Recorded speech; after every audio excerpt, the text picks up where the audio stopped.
Welcome back, Crammers, to question 22. Find the LCM of 28, 42, and 63. Show you're working clearly. We can write them out here. 28, 42, and 63. Now, I can see that they're all divisible by 7. So 28 divided by 7 is 4. 42 divided by 7 is 6. And 63 divided by 7 is 9.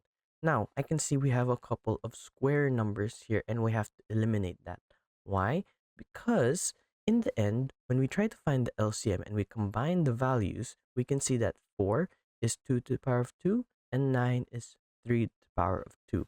So in the end, we'd have 7 times 4 times 6 times 9 divided by 2 times 3.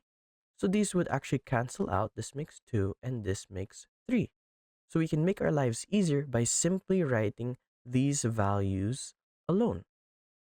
So we have 7 times 2 times 6 times 3. Now we can use our calculator here. We have 7 times 2 times 6 times 3 gives us 252. 252. Thanks for watching. Cram, then scram.